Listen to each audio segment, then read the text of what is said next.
السلام علیکم۔ حضور صلی اللہ تعالیٰ علیہ وسلم نے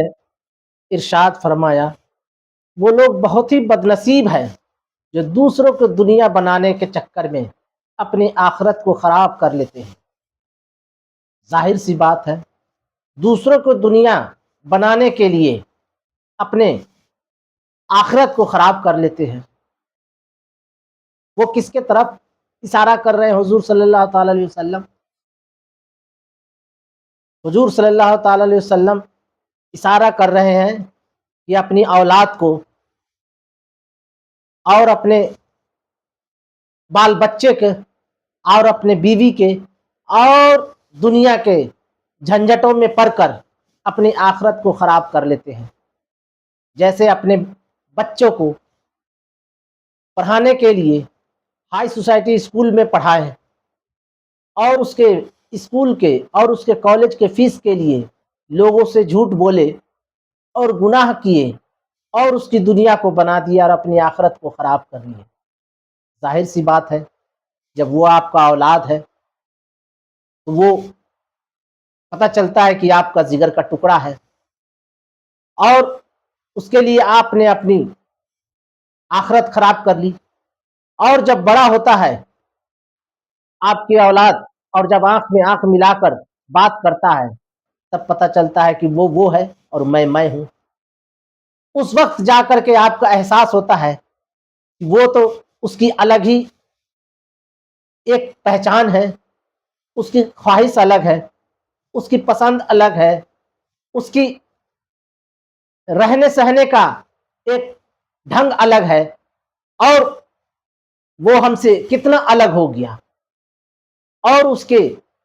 دنیا بنانے کے چکر میں انسان اپنی آخرت کو خراب کر لیتے ہیں۔ اور یہ صرف اولاد پہ ہی نہیں، اپنے پریوار کے لیے بھی، جب اس کی گھر میں ضروریات تو پوری سب کو ہوتی ہے، لیکن ضروری کے بعد بھی لوگوں کے پاس شوق ہے۔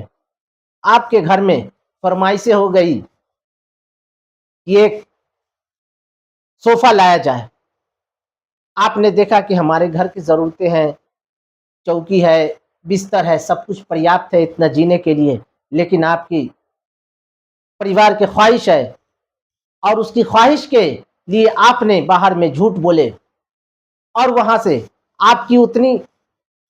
آمدنی نہیں ہے اور آپ نے اس سے جھوٹ بول کر کوئی سامان خریدے اور لے کر کے آئے، تو آپ نے اپنی آخرت کو خراب کر لیتے ہیں۔ اپنی آخرت کو خراب کر لی، گویا کہ دوسرے کو بنانے کے، دوسری کی دنیا کو بنانے کے لیے یا دوسری کی دنیا کو سجانے کے لیے اپنی آخرت کو برباد کر لیتے ہیں۔ بہت ہی بدنصیب ہوتے ہیں وہ لوگ۔ حضور صلی اللہ تعالیٰ علیہ وسلم نے فرمائے کہ بہت ہی بدنصیب ہوتے ہیں وہ لوگ جو دوسری کی دنیا کو بنانے کے لیے اپنی آخرت کو خراب کر لیتے ہیں۔ آپ ہر کوئی آپ سے پیار کرتا ہے اور آپ بھی محبت کرتے ہیں دنیا سے، آپ کے اولاد ہیں، آپ کے بال بچے ہیں، آپ کے ماں باپ ہیں، سب ہیں آپ کے، اور اتنی ضرورتیں ہیں جو آپ نے، ہر انسان اپنی ضرورتیں پوری کر لیتی ہے، لیکن اس کی خواہشیں جو ہوتی ہے جب بڑھتی ہے تو لوگ گناہ میں مبتلا ہو جاتے ہیں، کیونکہ خواہش ایک ایسی چیز ہے جو ایک پورا ہوتا ہے تو دوسرے خواہش جاگ اٹھتی ہے، اور جب وہ پورا ہوتا ہے تو پھر تیسری خواہش جاگ اٹھتی ہے۔ اس خواہش کو ختم کرنا ہی آپ کو اپنی زندگی سے لڑنا ہے، اس خواہش کو مارنا ہی نفس کو مارنا ہے، اور اپنے اندر جو خواہش پلتے ہیں اس کو تو آپ مار لیتے ہیں، لیکن گھر کے اندر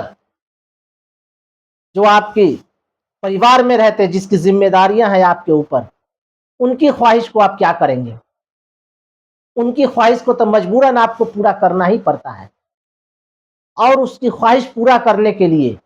آپ کی آخرت خراب ہو جاتی ہے،